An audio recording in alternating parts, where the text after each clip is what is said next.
Today on Carolina Week, walk-ins across Durham Public Schools lead to closings across the county. Yes! A soft amphibian is brightening students' days on campus. And the win we're still talking about, UNC beating the Duke Blue Devils. Carolina Week starts now. From the UNC Hussman School of Journalism and Media, connecting Carolina's campus and community, this is Carolina Week.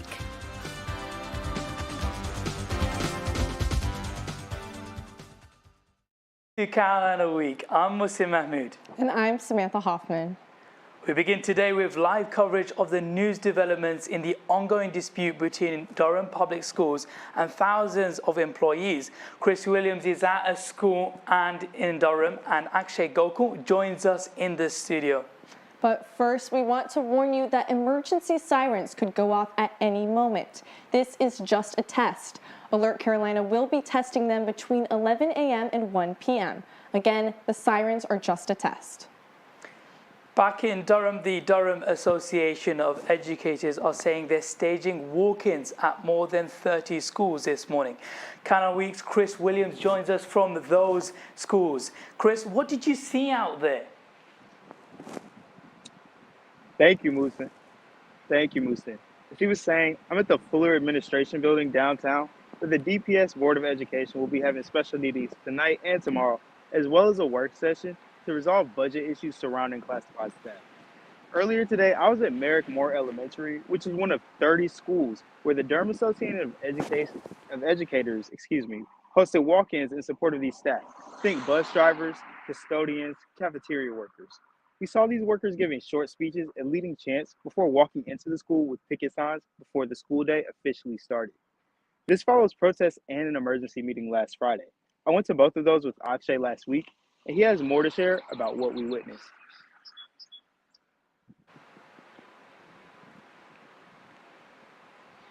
Thank you, Chris.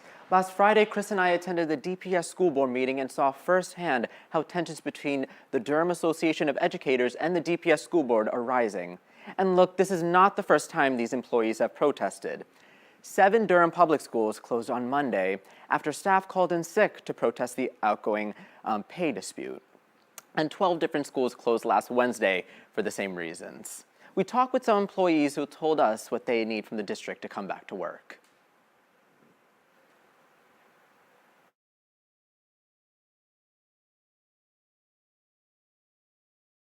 Gathered at Durham Public Schools' central office Monday afternoon as 7 schools closed for the day. This protest is the second to close schools in Durham in the past week. It comes days after the school board chose to table discussion surrounding pay options at an emergency meeting Friday. School nurse Chelsea Rodenheiser says she feels the district isn't acting fast enough. I think, we're in a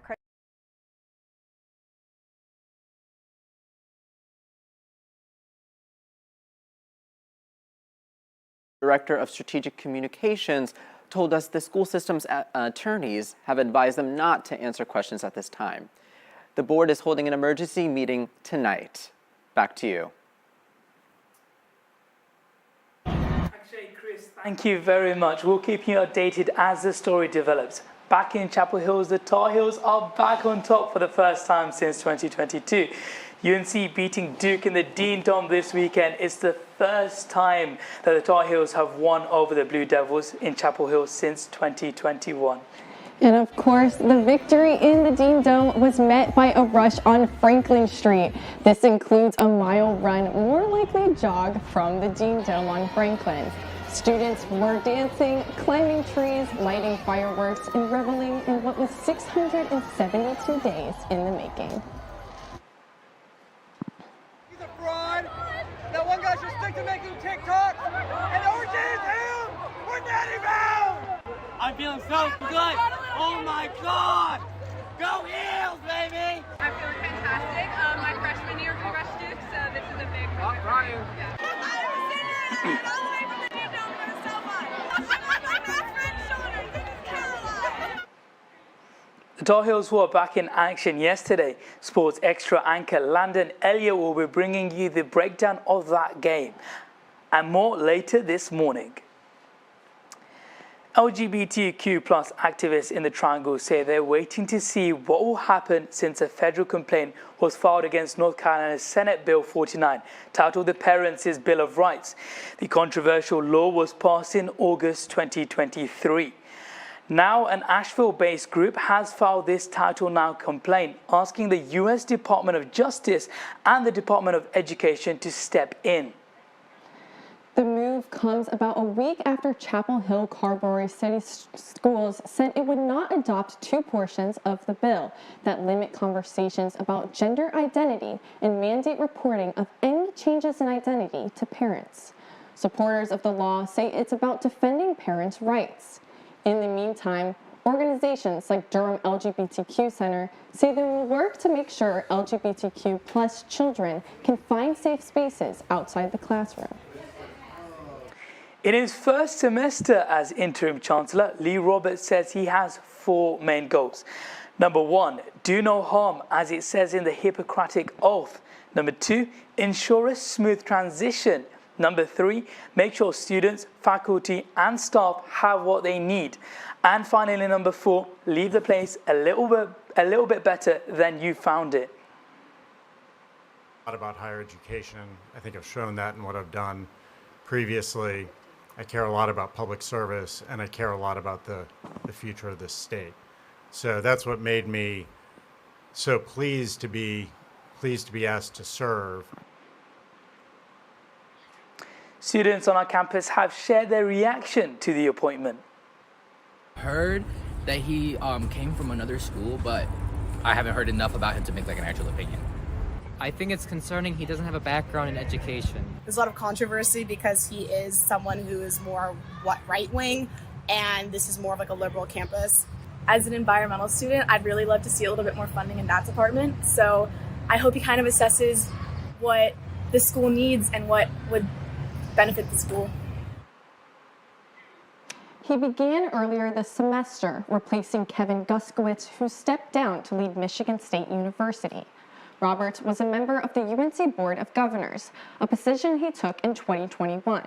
For the last 5 years, he's also taught budgeting at Duke University's Sanford School of Public Policy. He is most known for his position as a former state budget director under Republican Governor Pat McCrory. Roberts has pointed out that he is nonpartisan and has always been a, quote, unaffiliated voter. Now the latest on the August 28th shooting that took the life of one professor and forced the entire campus on lockdown last semester. There are newly released documents that reveal more information in the shooting that happened in Cordell Labs. Canada Week's Mayor Fermet is in studio. Fermet, can you tell us more on those details? Yes, Musin. I went through the court records, and these affidavits reveal new information about suspected shooter Tylee Chi and what investigators believe led up to the shooting on campus that left a professor dead, ZJ Yan.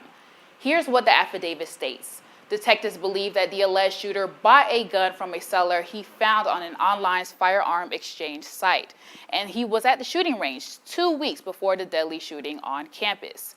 At the range, he bought ammunition rounds believed to be related to the gun used in the shooting. These warrants also state that alleged shooter listed the professor as his emergency contact when filling out paperwork at the firing range. He is also accused of accessing another student's UNC account without proper authorization a few weeks before the shooting.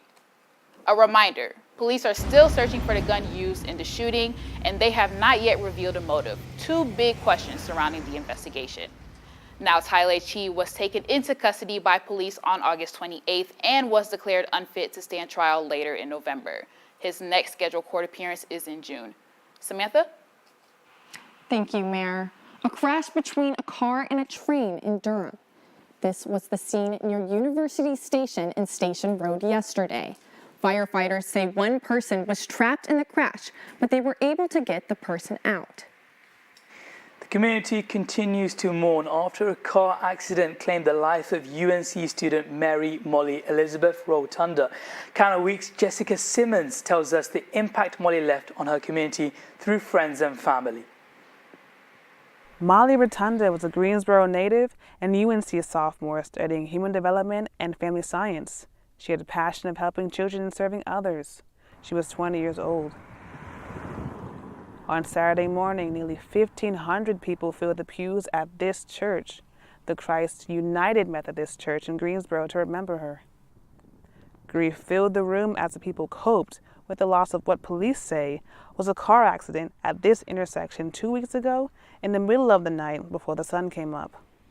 I've never seen a community of people come together that way to celebrate someone in that capacity, and it was just truly, I mean, her brother said it in his speech in the service as well. It truly is a testament to who she was. Fletcher Premise says she'll cherish spending time with Molly at the True Deli and Wine restaurant, and a new tattoo saying one of Molly's signature sayings. Hug what you love and don't let them go, because you never know when the last time you're going to see them is. Kate Hemby says she's been friends with Molly since freshman year. The two would often go to this Starbucks to celebrate, or when times were rough. She was such a sunshine in everybody's life. That just keeps coming up for me, that dark days, she's there, she's making it better, she's doing what she can, she's listening. She just she did what she could for everybody. Every day with Molly was just a blessing. McCain Davison said she and Molly were childhood friends. Over the summer, they would go to Green Valley Park to hang out by the pool and coach many young swimmers. She just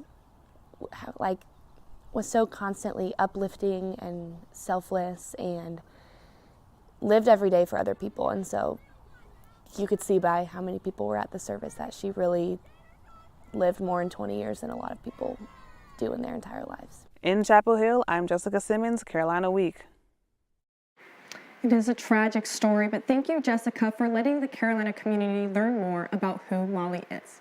That's right, Samantha. It is a tragedy, and that's the reason why Molly's family has requested that any donations be made to the Greensboro Grimsley Alumni and Friends Association. Coming up, stick with us as we bring you results from last night's primary and what to expect when you go to the polls next month. Students finally able to move in after 5 months of waiting. And an anonymous crocheter is leaving something special for students to find. All that and more next on Carolina Week.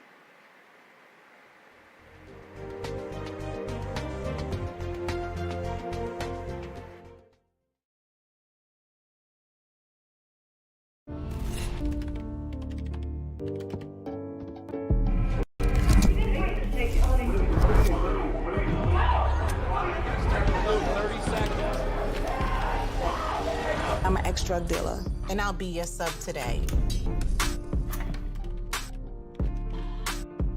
Can you see anything different as a pill? No. No. You don't know? Fentanyl is being mixed into everything now. There's only one thing that will save somebody's life. That is naloxone nasal spray. Fentanyl, it's cheap, it's potent, and it's profitable. Why would drug dealers put a lethal dose of fentanyl in drugs if they know it's so harmful? Really just all about the money. I just didn't realize that one pill could change your whole life. More kids should know.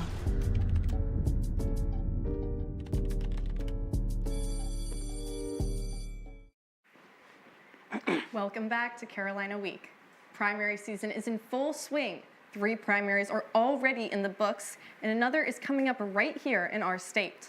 First, let's take a look at Nevada, coming the 3rd contest for both Republicans and Democrats last night. The Republican primary was won by, quote, none of these candidates, which finished over 30 points ahead of Nikki Haley. Donald Trump was not on the ballot, and the primary does not award any delegates. The primary will hold a caucus tomorrow to decide the delegates. Nikki Haley is not on that ballot, and Trump is expected to win. On the Democratic side, Biden won around 89% of the vote, continuing his dominance from South Carolina. This comes after Biden took home 96% of the vote in the South Carolina primary over the weekend. In South Carolina, black voters made 60% of the Democratic Party's electorate. It was South Carolina's black voters that propelled President Joe Biden's campaign in 2020 to victory. Biden hopes to energize black voters in the state and across the nation in his re-election campaign. The next Democratic primary will be later this month in Michigan. Back in our Carolina, early voting for the North Carolina primary begins Thursday. Key races include the presidential candidate, governor, attorney general, and general assembly seats. During the early voting period, voters can cast their ballot at an early voting site in their county. They can do same-day registration in the voting site if they have not registered already. Voters in North Carolina must show their photo ID when they check in. Now on the federal level, a federal appeals in D.C. ruled yesterday that former President Donald Trump, who was the former president at the time, is facing charges for attempting to overturn the 2020 elections. Trump's legal team claims that his actions on January 6, 2021 are protected from prosecution because he was carrying out his official duties as president. Appeals from Trump's legal team are expected, which could involve the Supreme Court and further delay the trial for weeks. Trump wants to delay the trial until after 2024 elections in November. Prosecutors are hoping to resolve the trial by the end of the year. Back in our state, a federal judge declined to block North Carolina's redistricting of the Senate map. Last month, the lawsuit claims the maps were discriminatory towards black voters. The judge says that plaintiffs did not have enough evidence. This is a win for state Republicans who are favored by the new state maps. The case will continue once schedules are submitted by the courts. Former NC State Supreme Court Justice Bob Orr has also filed a lawsuit against the newly drawn maps. He alleges the maps favor right-leaning candidates, which he claims goes against voters' rights to a free and fair election according to the state's constitution. UNC's Election Day is next week. On Tuesday, you can vote from midnight to 11:59 p.m. Early voting is also available this Thursday and Friday. This election will decide numerous student leadership roles, including student body president and undergraduate president. To read more about the candidates, you can find more on our website. After almost 5 months of construction delays at the addition on Rosemary, residents are finally able to move into their apartments. Residents signed leases in 2022, expecting the new buildings to be ready for August 2023. But the addition later told them that that wouldn't happen because of construction delays. This left many students scrambling to make last-minute housing arrangements. Some ended up living in nearby hotels and commuting to classes with a daily $50 stipend provided by the addition. Addition resident and UNC senior Gavin Aliveri explains what this meant for him. So, we would drive past it every day and it would look like it was almost there, but they were still just doing some random stuff. So, I understand why it's a nice place now, and they definitely took the time on it, but things could have definitely gone a little bit different, especially with regards to communication. The addition on Rosemary say they empathize with their residents, and the company claims the construction delays were unforeseen and unavoidable. In science news, there is a new image of the first black hole ever to be pictured. This is the second image captured by astronomers. The bright spot has shifted by 30 degrees since the last picture was taken. Researchers say this is from the materials being consumed in this galaxy M87 black hole. Because the dark shadow in the center is still present, scientists say the black hole confirms Einstein's theory of relativity. Well, back here on Earth, we're in for a chilly week. Make sure you keep those jackets on because you might be needing those, as well as umbrellas. Joining us now is Carolina Week's meteorologist Megan Giller. Megan. Thanks, guys. For your Wednesday class forecast, we're going to be seeing cooler temperatures like you've been seeing for most of the past few weeks. It's going to be 46 by your noon hour and only warming up to about 52 by 3 p.m. And it's going to jump back down to 45 by 6 p.m. tonight. But if you don't like that colder weather, that's all right, because we will have some sunnier days today and into tomorrow. But I want to point out some precipitation we're seeing out in the Midwest. west and some rain that looks like it could be coming out of the Gulf of Mexico. This rain will start to kind of merge together as the low pressure system heads out towards Canada and moves out of the Gulf. This will start to squeeze together by Friday afternoon, possibly bringing in some rain into North Carolina by Friday evening. And then on Saturday, we'll start to see a bigger chance of that rain as it heads into North Carolina on Saturday and Sunday. This rain could continue through the beginning of the week next week because we have a little bit of precipitation coming in right behind it. So like I said, we're going to be seeing those sunnier days on Wednesday and Thursday, mostly in the 50s, but some chillier nights. So definitely want to bundle up in the nighttime because we're seeing a 26 on Wednesday night and a 38 on Thursday night as well. But as we move into the rest of the weekend, you're going to see that rain like we talked about, but it's going to be a bit warmer. We're going to be seeing mostly 60s throughout this part of the weekend, and on the nighttime, it'll start to warm up into the lower 50s as well. But that's all I have. Back to you guys. Thanks, Megan. After the break, Sports Extra anchor Landon Elliott joins us to break down the week in UNC sports. Landon, what's there to talk about? Good morning, Samantha. And in Clemson, it was also a good morning. Tar Heel fans, not so much. In Tiger Town, USA, they're waking up with their paws up. We're going to break down what happened coming up in sports. Stick with us.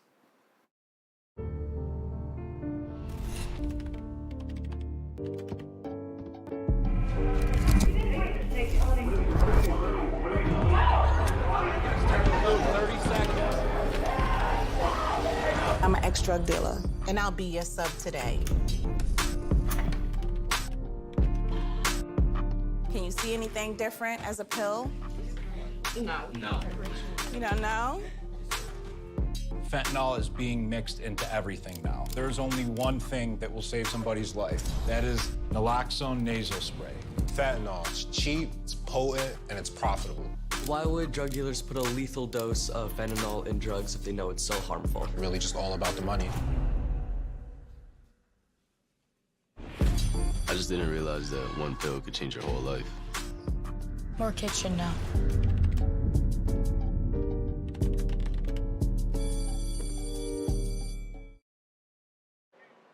Thanks for sticking with us. Sports Extra anchor Landon Elliott now joining us. Landon, what happened to RJ and the boys in blue last night? Moosin, we simply ran into the brick wall called PJ Hall. But before we get into that, let's rewind to before yesterday's game. Tar Heel fans were on top of the world after Saturday's game and literally on top of traffic lights. Fresh off the glorious defeat of the Dukies and even more satisfying celebration on Franklin, third-ranked Carolina men's basketball hosted Clemson Tuesday night and left us all with one question. What happened? The Tigers pounced on the Heels, making their first 5 shots, leading to an early 13-0 run to start the game. Armando Bacot used his physicality to hit some difficult shots, powering through defenders. He was the leading scorer with 24 points for the Tar Heels. Paxton Wojcik added to the comeback effort, knocking down this pull-up 3. However, UNC struggled to find a basket, shooting only 31% from the field, and went down 9 going into the second half. The Heels improved offensively, cutting down their deficiency with this quick step-back 3 by RJ Davis and this clutch-tying 3-point shot by Harrison Ingram. But the boys ran out of gas and fell short 80-76. Forward and continue to grow and continue to get better, and that was my message.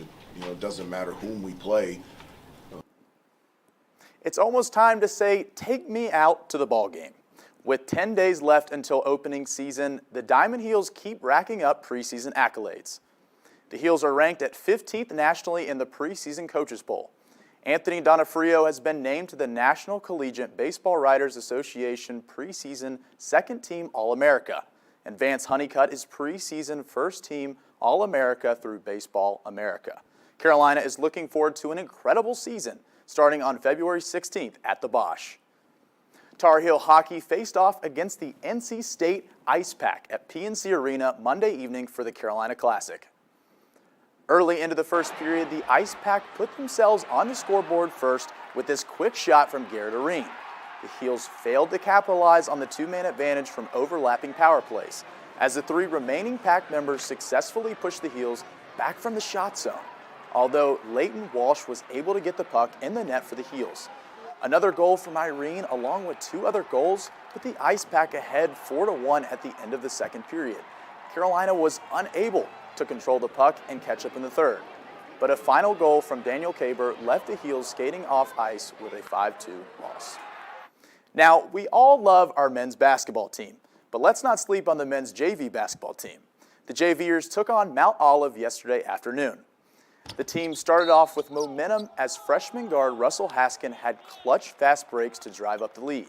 With 12 points and 9 rebounds, junior guard Francesco Palacios led the team from the three-point line.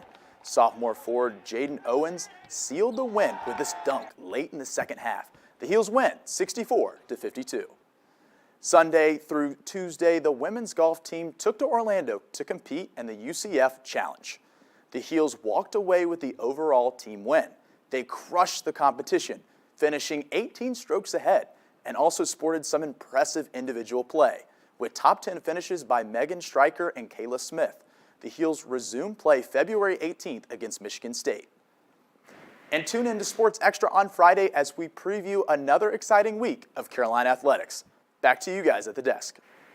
Thank you, Landon. When we get back, you might have seen these crochet frogs around campus, how this anonymous student is bringing joy to her peers.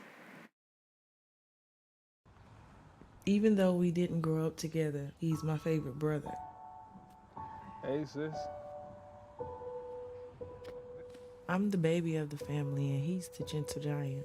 What you know about Port Georgia? Man, please, that's a classic. You know when they say people are a rare breed? Yeah, he's that. I'm sorry, I'll be back in a few hours. Don't worry, Shaq, you know I'm for you. I know. Go get the football. That was my favorite memory. He was always for ya. This is the story of me, Bridget Floyd, and this guy, George Perry Floyd Jr., my big brother.